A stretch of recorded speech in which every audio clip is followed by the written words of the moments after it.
Good morning 12th class dear students. इस video में lesson का लास्ट पार्ट स्टडी करते हैं। I wondered your excellency, Sadao murmured, Sadao बुड़बुड़ाया। महाराज, महाराज, आई वंडर्ड, मुझे हैरानी हुई। It was certainly very careless of me, the general said. General ने कहा, निश्चित रूप से यह मेरी बहुत लापरवाही थी। बट यू अंडरस्टैंड, लेकिन तुम समझते हो, it was not lack of patriotism, यह देशभक्ति की कमी के कारण नहीं, और रेलिक्शन ऑफ ड्यूटी, और न ही कर्तव्य की उपेक्षा के कारण। He looked unanxiously at his doctor, उसने अपने डॉक्टर पर चिंतित होकर देखा।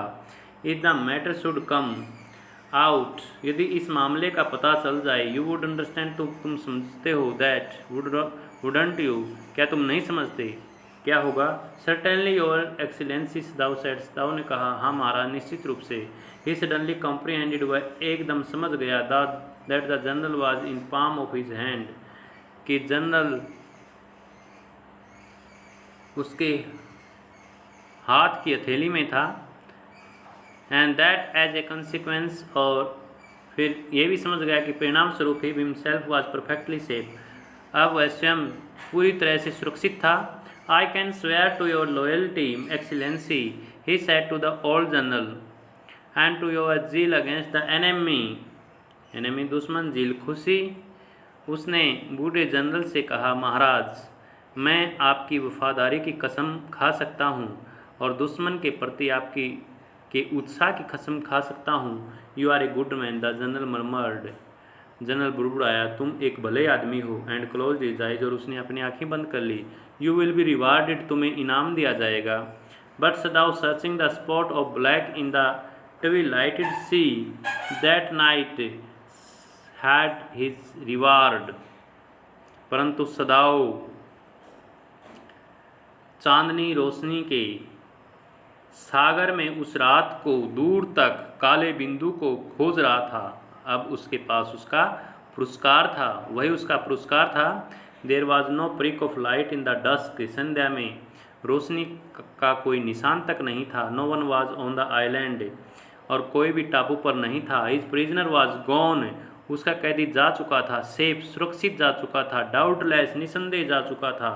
For he had wanted him to wait only for a Korean fishing boat, क्योंकि उसने उसको केवल कोरियाई मछली पकड़ने वाले नाव का इंतजार करने की चेतावनी दी थी। वान में चेतावनी देना।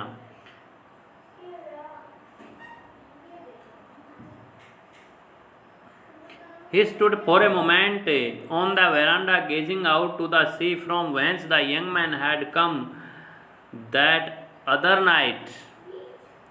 वह बरामदे में एक पल के लिए खड़ा रहा, गेजिंग आउट टू द सी, और सागर की ओर दूर तक देखता हुआ खड़ा रहा, जहाँ से नौजवान एक दूसरी रात को जहाँ से आया था। And into his mind, और उसके दिमाग में, आल दो विदाउट रीजन, बगैर किसी कारण के, there came other white faces, दूसरे गोरे चेहरे आने लगे थे। ही हैड नोन, जिसको वह जानता था। पहला चेहरा उसके दिमाग में आया, कौन? The professor at whose house he had met Hannah, professor जिसके घर पर वह हाना से मिला था। ए डलमैन, एक निरस आदमी। एंड हिज वाइफ, और उसकी पत्नी याद आई। Had been a very silly talkative women, जो एक बहुत ही मूर्ख बातूनी महिला थी। In spite of her wish to be kind, इसके बावजूद वह दयालु थी। He remembered his old teacher of anatomy, उसे फिर अपने शरीर विज्ञान का अपना पुराना अध्यापक याद आया, बूढ़ा अध्यापक याद आया।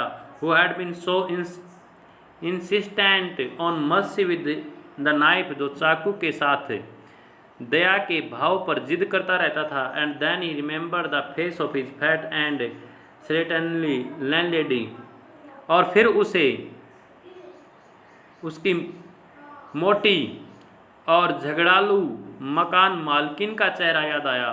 He had had great difficulty in finding a place to live in America. उसे अमेरिका में रहने के लिए स्थान ढूंढने में बड़ी दिक्कत हुई थी। Because he was a Japanese, क्योंकि वह जापानी था। The Americans were full of prejudice, अमेरिकी वासी पूर्वाग्रहों से भरे हुए होते हैं।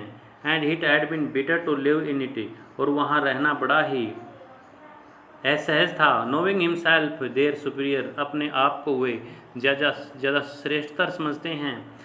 How he had despise the ignorant and the dirty old women who had at last consented to house him in her miserable home.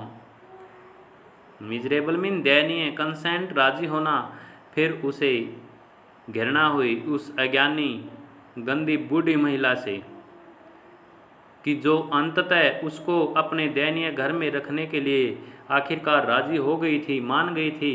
He had once tried to be grateful to her, एक बार उसने उसका आभार व्यक्त करने का प्रयास किया। Because she had in his last year nursed him through influenza, क्योंकि अंतिम वर्ष में उसने इन्फ्लुएंजा के रोग के दौरान उसकी सेवा की थी, नर्स की थी।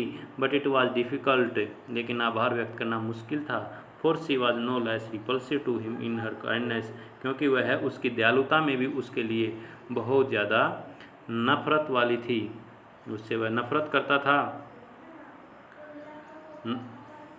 Now he remembered the youthful haggard face of his prisoner, white and repulsive, और अब उसने उसके नौजवान और उबड़ खाबड़ चेहरे वाले कैदी का चेहरा याद आया, जो गोरा था और प्रतिकर्षित था, रिपल्सिव था, उससे भी वह नफरत करता था।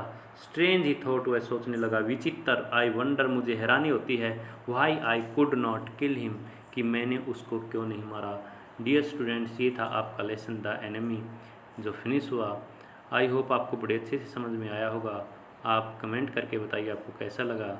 सब्सक्राइब कीजिए। Thank you. Have a great day. Happy Mahashivratri.